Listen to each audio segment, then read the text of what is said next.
पूज्यपादाचार्य स्वामी श्री पूर्ण चेतन जी महाराज की श्री जुगल चरणों में कोटि सहस्र मंच पर उपस्थित पूज्य गुरुजन, सत्संग उपस्थित धर्म प्रेमी माताओं एवं सबों को मेरा नमन है। अभी हम आप श्री रामचरितमानस से पाठ श्रवण, पाठ में हम आप सुन रहे थे मनुष्य शरीर का क्या विशेषता है, क्या महिमा है। भगवान श्री राम ने गुरु ब्रह्मणों और पूर्ववासियों को बुला करके और नम्र भाव से उपदेश करते हैं। पूर्ववासियों का अर्थ होता है कि हम आप यहाँ के वासी नहीं है। क्या हम लोगों को दरअसल में पता है कि हम लोग यहाँ के वासी नहीं है? हम लोगों को विश्वास, संत महापुरुष ऋषि कहते हैं हम लोग परदेशी हैं। परमाराज गुरु महाराज जी भी कहा है, जीवो परम पिता निज चिन्हो कहते संतन हित कहा। हे जीवो, तुम्हारा पिता परमात्मा है, परमात्मा पिता है, हम आप उसको नहीं पहचान दे। उसी के लिए भगवान श्री राम ने सबों को बुला करके उपदेश, बड़े भाग मानुष तन पावा सुर दुर्लभ सब ग्रंथ ही कहावा। साधन धाम मोक्ष कर द्वारा पाई जिन पर लोक सभा। वो साधनों का धाम और मोक्ष का द्वार। धाम का अर्थ होता है घर। इस शरीर को गोस्वामी जी महाराज घर कह दिया और उपनिषद का इस शरीर को बिंदुनाथ महालिंगम शिव शक्ति निकेतनम देहम शिवालम प्रोक्तम सिद्धिदम सर्वदेहिन। बिंदुनाथ महालिंगम विष्णु लक्ष्मी निकेतनम देहम विष्णुवालम। शरीर भगवान विष्णु का घर भी, शिवालय भी है, हम लोगों को पता नहीं। हम 84 लाख योनि में 2.25 अरब वर्ष भ्रमण किए। 84 लाख प्रकार के शरीर को धारण किए हैं।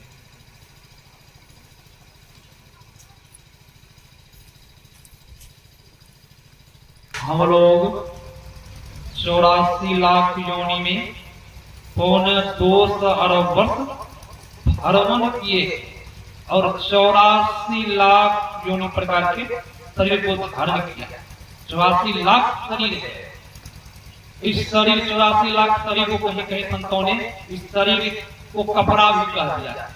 जीव के लिए कपड़ा। 84 लाख योनि के शरीर में सबसे श्रेष्ठ कपड़ा मनुष्य का शरीर का कपड़ा। 84 लाख प्रकार के शरीर को हम आप धारण किए। अकारण ईश्वर दया करने वाले जीव पर दया करके मनुष्य का शरीर दिया है, उत्तम शरीर। इस शरीर को उपनिषद ग्रंथ ऋषि मुनि हम लोगों को वैदिक धर्म में 18 पुराण है, 6 शास्त्र है, 4 वेद।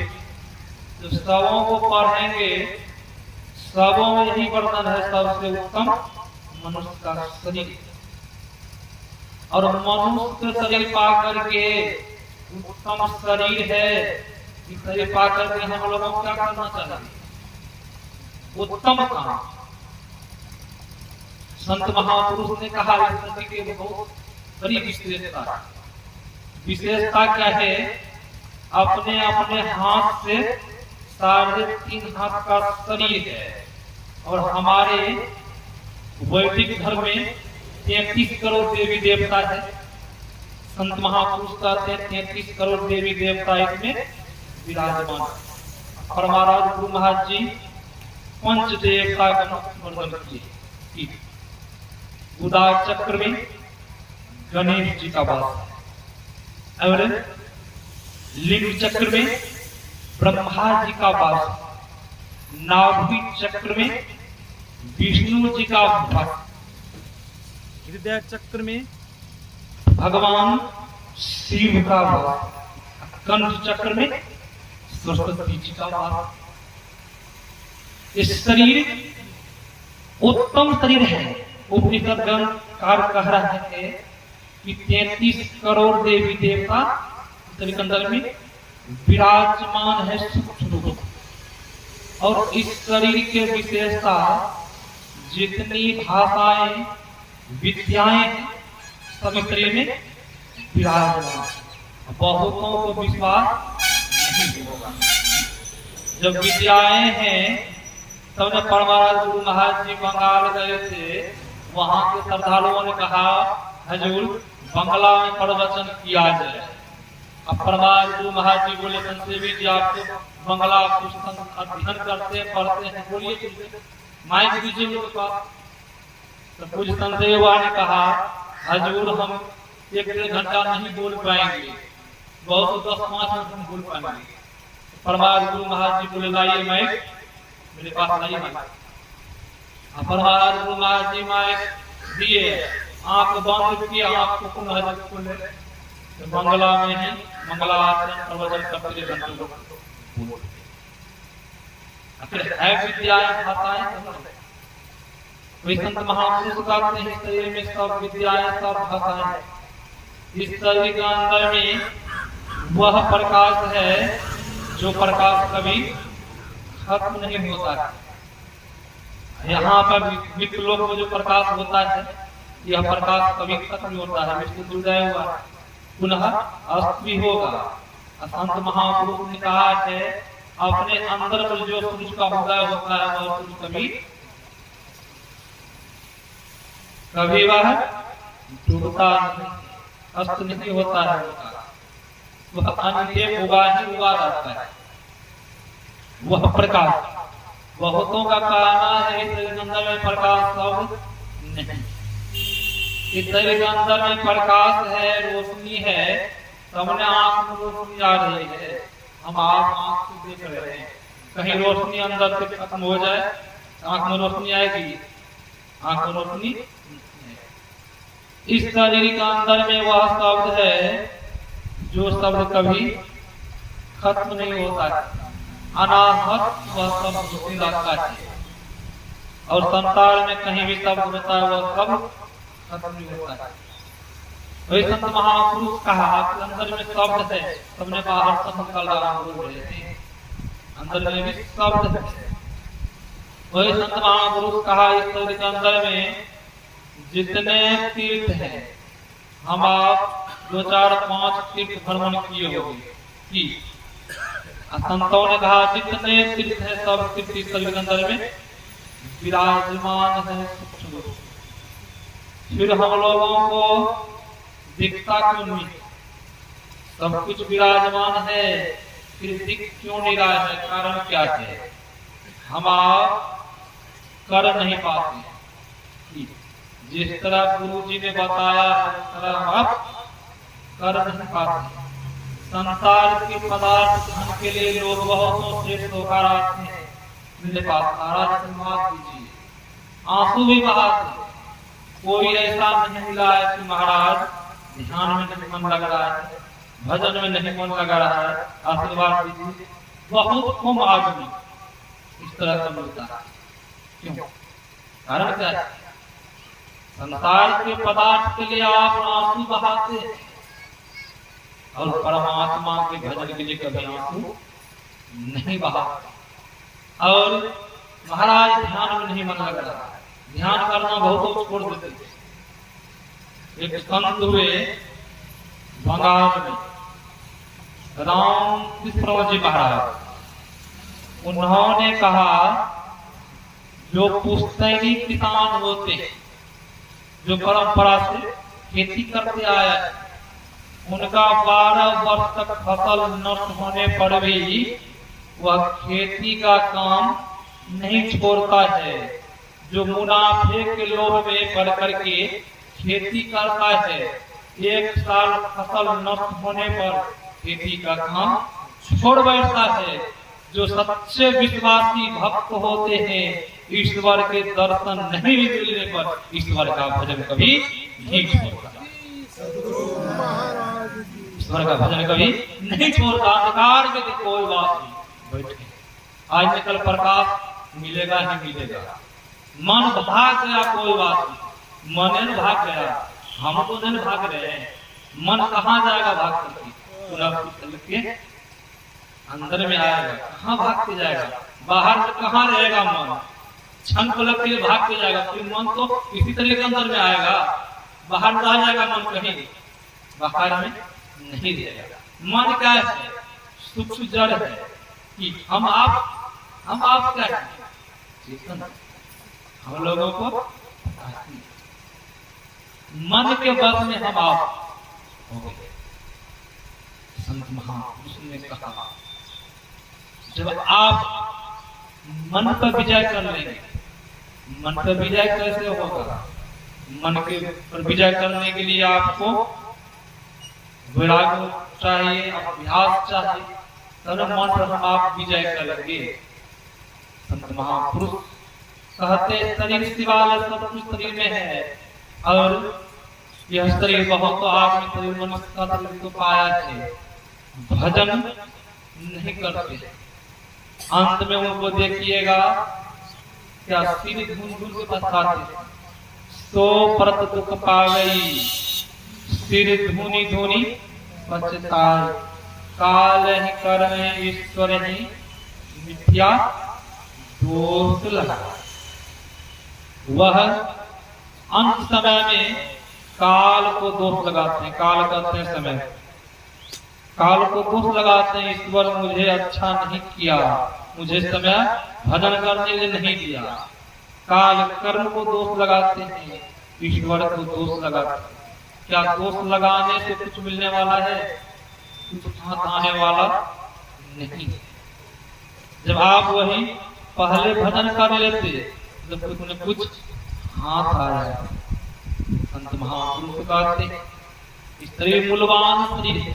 बहुत आदमी को इस शरीर से आसक्ति हो जाती है, शरीर से बहुत सुंदर शरीर है। बहुत आदमी देखे बार बार अपना तस्वीर को दर्पण में देखते रहता है, मेरा शरीर बहुत सुंदर है। एक बूढ़ा आदमी बहुत बीमार रहने का वह नहीं उठ बैठ सकता था, नहीं कहीं चल फिर सकता था, बहुत रोता चिल्लाता था। उसी होकर के एक महात्मा जी गुजरे। महात्मा जी को दया कि बूढ़ा आदमी चिल्ला रहे, रो रहे, एक बार जाना चाहिए। महात्मा जी के पास पहुंच गए। उस बूढ़ा आदमी से कहते महात्मा जी क्या हो गया, क्यों रोते, क्यों चिल्ला रहे? बूढ़ा आदमी कहता मेरा शरीर में बहुत प्रकार का दुख है, पीड़ाएं हो रही। तो महात्मा जी ने कहा मैं ईश्वर से प्रार्थना करता हूँ तुम्हारा यह शरीर छूट जाए। वह बूढ़ा आदमी जब यह बात को सुना, ईश्वर से प्रार्थना करता हूँ तुम्हारा यह शरीर छूट जाए, और बूढ़ा आदमी बहुत कड़क के महात्मा जी को डांटा है, मैं क्यों मरूं? आपको कोई नहीं आगे नाथ नहीं पीछे पगा है, आप महात्मा है, आपको कोई नहीं संसार में, मैं क्यों मर जाऊं? आप मर जाइए। बूढ़ा आदमी कितनी आसक्ति शरीर, रोग पीड़ा, ग्रस्त हैं वे भी आ सकते। वही संत महापुरुष ऋषि का वह क्या है? आसक्ति, शरीर से धन से आसक्ति। इसीलिए भजन नहीं हो रहा। शरीर सुंदर शरीर है, इस शरीर को दो भाग में संतों ने बांट दिया है। इस शरीर को दो भागों में संत महापुरुषों ने बांटा है। आंख से नीचे नीचे तीन भाग है, आंख से ऊपर ऊपर प्रमाण भाग। इसीलिए प्रभात महाराज ने कहा तन नभ द्वारा हो रामा अति ही मलिन है रामा त्यागी चढ़ दसम द्वार सुख पावर। महाराज कहते जब सुख चाहते हैं आपको इन 9 द्वार को छोड़ना। इसी 9 द्वार से जीव निकलता है। जब कान से जीव निकलता है तब कान टेढ़ा पड़ जाता है। जब आंख से जीव निकलता है तो आंख खुली आ जाती है। मरने के आप लोग बहुत देखते होंगे, बहुत को तो लग रहा है कि जिंदे है, जिंदे नहीं है। उनका जीव जो निकला है आंख से जीव निकला है, इसलिए आंखें खुली। बहुतों का मुंह द्वार से जीव निकलता है, उनका मुंह खुला रहता है। बहुत लोग कहते हैं कि मरने के समय लगा है इसलिए मुंह होकर के जीव निकला है, इसीलिए मुंह उनका खुला है। बहुतों का नाक होकर के जीव निकलता है, नाक टेढ़ी हो जाती है। अब बहुतों का गुदा चक्र से जब जीव निकलता है बहुतों को मरने के समय खाना हो जाता है। लोग कहता फल्ला बाबू मरने के समय खाना कर, उनका जीव उसी होकर के निकला है, इसी को पैखाना हो गया। बहुतों को जब लीन चक्र से जीव निकलता है उनको पेशाब हो जाता है मरने के समय में। जीव उसी होकर के निकला है। संत महापुरुष कहते हैं 9 द्वार से जो जब निकलेंगे हम लोग अब 2 गति अधोगति में ही रह जाएंगे, सदगति नहीं होगी। इसलिए संतों ने कहा 10वां द्वार में पहुंचने के लिए 10वां द्वार में हम आप प्रवेश कर जाएंगे तब हम आप चलिए अंधकार है, अंधकार को बिना सागर में सुनाए थे। इस शरीर में भक्ति नित्य मुक्ति 3 सीढ़ी लगी हुई है। इसी 3 सीढ़ी को जानने के लिए गरुड़ जी महाराज काग भस्म जी के पास पहुंचे और काग भस्म जी महाराज उनको बहुत अच्छी तरह समझाए।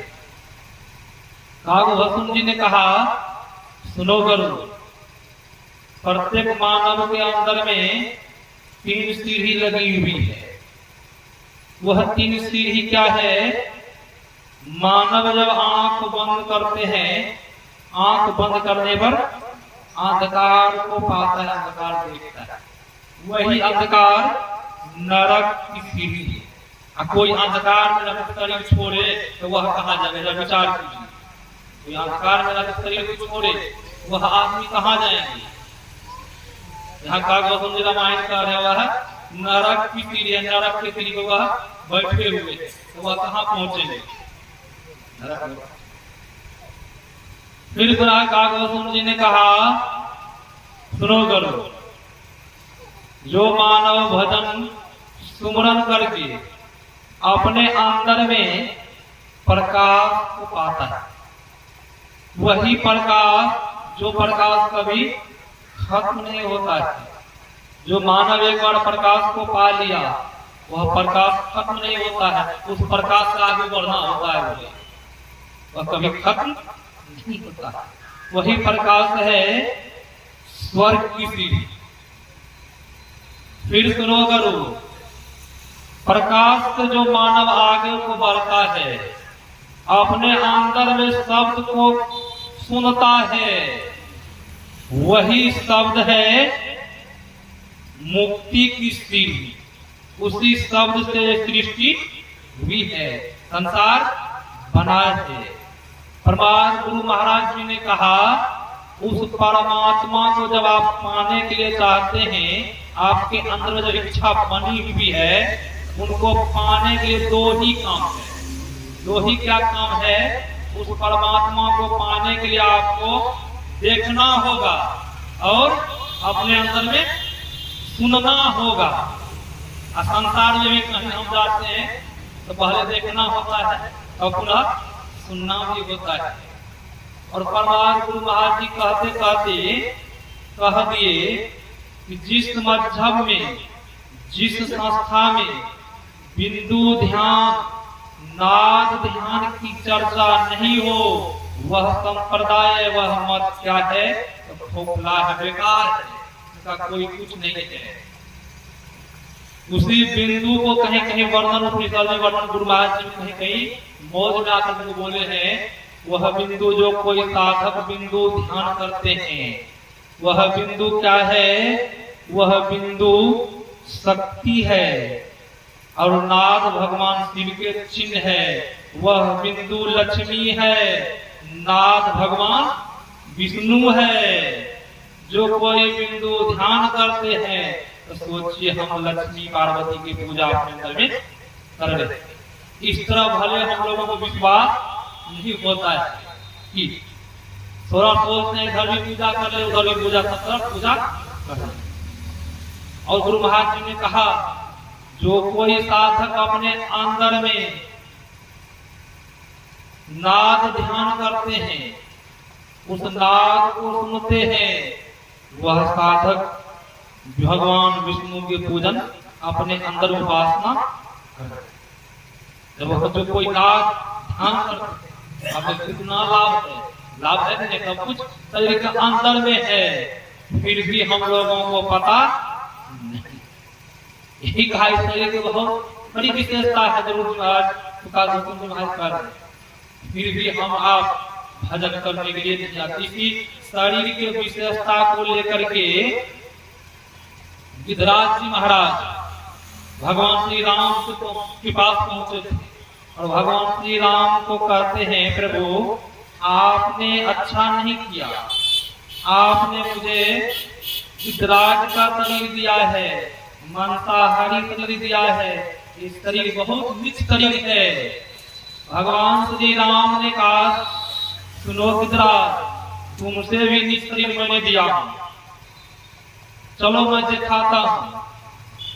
भगवान श्री राम एक नदी के किनारे पहुंच गए। नदी में वृक्ष गिरा हुआ था, उस वृक्ष पर चढ़ जाते हैं और भगवान श्री राम खखार करते हैं और नदी में फेंक देते हैं और मछली आती है उस खखार को खा लेती। और गरुड़ जी को कहा, गिरिराज जी को कहा भगवान श्री राम ने, गिरिराज कुछ देखा? हाँ प्रभु, मैंने देखा आप खखार नदी में फेंके, मछली आई उस खखार को खा ली। बोला ये बताओ तुमसे नीच शरीर है कि नहीं है? मछली आकर के वह खखार को मछली खा ली और मछली को भी खाने वाला मनुष्य है। अब विचार करो गिरिराज जी, तुमसे नीच शरीर किनका है? तुम्हें विचार करके बताओ। तो गिरिराज ने कहा, प्रभु हमसे तो नीच लग रहा है, मनुष्य का शरीर नीच, हम तो मांसाहारी प्राणी है ही और हमसे भी श्रेष्ठ शरीर को पाया है, ज्ञानवान शरीर है, फिर भी मछली आपने खेखारी नदी में फेंके, मछली खाई फेंका, उस मछली को आप खाता है तो मछली से भी नीच शरीर तो उन्हीं को हुआ, हमसे भी कहीं नीच शरीर मानवों का शरीर है। इसीलिए संतों ने कहा मनुष्य का शरीर तो मूल्यवान है, विनय सागर में सुना रहे थे। इस शरीर के सुगर का वर्णन सुनाया। संत महापुरुष रीति कहते हैं मनुष्य का शरीर उत्तम शरीर है, जब इस शरीर से आप भजन नहीं किए, सुमरन नहीं किए तो सार्थक हुआ। मनुष्य का शरीर पाना कोई सार्थक नहीं होगा। सार्थक तब होगा जब इस शरीर से हम आप भजन करें। जिस समय किसी समय जैसे पूर्णिमा के अवसर पर गंगा जी में मेला भी लगता है तो हम आप मेला में पहुंचते हैं। मेला देखने के लिए बहुत सत्संगी लोग भी जाते हैं मेला। जैसे प्रयाग में लगा था मेला, तो बहुत सत्संगी लोग को मुझे लगता है, तो बहुत ऋषि मुनि भी आते हैं, सत्संगी लोग भी आते हैं। इस तरह गंगा जी में मेला लगा, बहुतों सत्संगी लोग, बहुत श्रद्धालु लोग नहाने के लिए गए। सत्संगियों ने देखा, श्रद्धालुओं ने देखा 3 लहासे हंसता हुआ आ रहा है और लहासों का दृश्य अजीब तरह देखा। अजीब तरह दृश्य क्या देखा? एक लहास पेट पर हाथ लिए हंसता, पेट पर हाथ है एक लहासे के, और दूसरा लहासे के सिर पर हाथ, और तीसरा लहासे के मोछ पर हाथ। तीनों लहासे हंसता हुआ, किसी का पेट पर हाथ, किसी का सिर पर हाथ, और किसी का मोछ पर हाथ। वो लोगों का बड़ा आश्चर्य हुआ कि हम लोग बचपन से बुढ़ापा होने के लिए जा रहे हैं, अभी तक इस तरह का दृश्य मैंने कभी नहीं देखा है। बूढ़ा होने के लिए जा रहा हूँ, कभी इस तरह का दृश्य नहीं देखा। ये दृश्य को कौन बता सकते हैं, कौन जानते हैं? जो बता दे तो लोगों को मन में हुआ साधु संत ऋषि को वो जानते हैं, भूत भविष्य काल के बातों को जानते हैं, वह बता सकते। गंगा के किनारे में पहले जमाने में कुटी बनी रहती थी, उसमें साधु संत लोग भजन करते थे। देखा उन्होंने साधुओं की कुटी बनी हुई है, वो लोग श्रद्धालु लोग सब वहां पहुंच जाते। सब श्रद्धालुओं ने महात्मा जी से कहा, महाराज मैंने अजीब दृश्य को देखा। तो महात्मा जी ने कहा, क्या अजीब दृश्य को देखा? तो वो लोगों ने कहा, 3 लहासे भसता हुआ आ रहा है, कि तीनों का अजीब दृश्य है। एक का तो पेट पर हाथ है, एक का तो सिर पर हाथ है, एक का मुंह पर हाथ है। इनका क्या कारण है प्रभु, बताने की कृपा करें।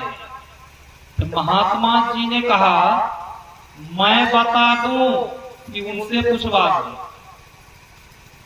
तो वो लोगों ने कहा, महाराज जी आपको बता ही देंगे। तो वो अपना मुंह से कहे तो अति उत्तम, उन्हीं के मुंह से सुनवा दीजिए।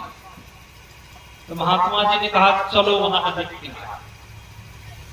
जहां लहास भसता रहा तो वहां पहुंचे, और जिनका पेट पर हाथ था उनसे महात्मा जी ने कहा, तू पेट पर हाथ रख करके क्यों जा रहा है? तो वो आदमी बोलता है, और लहास बोलता है, मैंने इस पेट के लिए भूखा रह करके धन संग्रह किया, इस शरीर में मैंने सही वस्त्र नहीं पहना, सही मैंने भोजन नहीं किया, पुत्र पुत्रियां के लिए धन संग्रह करता रहा, आज शरीर छूट गया, मुझे कुछ नहीं मिला। मैं इसीलिए पेट को बजाते घूमते जा रहा हूँ, पेट को मारते जा रहा हूँ। संसार में रहा, पेट के चलते मैंने व्यस्त रहा, सही से भोजन भी कभी नहीं किया, इसीलिए मैंने पेट पर हाथ रखते जा रहा हूँ। दूसरा से पूछा, तुम सिर घूमते हुए क्यों जा रहा है, इनका कारण बताओ। और दूसरा ने कहा, मैंने जीवन में कभी शुभ काम नहीं किया, सब दिन पापमय कर्म को करता रहा, जो कर्म नहीं करना चाहिए वह कर्म करता था। सत्संग बगल में होता था, मैं सत्संग सुनने के लिए नहीं जाता था। मैं शुभ मैं कभी किसी को दान पुण्य मैंने नहीं किया। आज मेरा शरीर छूट गया, मैं इस नदी में डूब गया, आज मैं जा रहा हूँ, इसलिए मैं सिर धुनता जा रहा। अब तीसरा से पूछा, तुमने मोछ पर हाथ रखते क्यों जा रहा है, बताओ। तो तीसरा ने कहा, मैंने जब तक इस संसार में रहा शुभमय कर्म को किया, जब तक मैं इस संसार में रहा सत्संग किया, सत्संग करवाया, दान पुण्य किया, साधु संत को मैंने बुलाया। अब मेरा शरीर छूट गया, अब मुझ पर नहीं हाथ रखते जाऊं तो मैं कैसे जाऊं? मुझे यहाँ भी सुख, और यहाँ से जहाँ जाऊंगा वहां भी मैं सुख से रहूंगा। तब भक्तों को कहा, सुन लिया जी? तो वो लोगों ने कहा, अब हम लोगों को ज्ञान बोध हो गया, अब हम लोग भी ये तीर्थ में स्नान करने के लिए आए हैं, तीर्थ में स्नान करने से कुछ नहीं मिलेगा। जब तक भगवान का भजन नहीं करेंगे तब तक कुछ लाभ नहीं मिलेगा। इसीलिए महापुरुष कहते हैं शरीर का यही विशेषता है, यही सार्थक है, सब सार्थक होगा जब हम आप ईश्वर का भजन करेंगे, सुमरन करेंगे, तब जीवन का सार्थक होगा। मनुष्य का विशेषता होगा, उसका क्या कर्तव्य है, मनुष्यों को क्या करना चाहिए, मनुष्यों को किस तरह बोलना चाहिए, मनुष्यों को किस तरह संसार में रहना चाहिए, तब हम जान जाएंगे, तब मनुष्य का सार्थक होगा, विशेषता होगा। इसी शरीर से सिद्धि मिलती है, रिद्धि मिलती है, मुक्ति मिलती है, और कोई शरीर में सिद्धि रिद्धि मिलने वाली नहीं। उसने कहा आए जब कर्म करेंगे तो आपका ये रूप भी बनेगा और बन जाएगा। ये हम लोगों से सुनाया।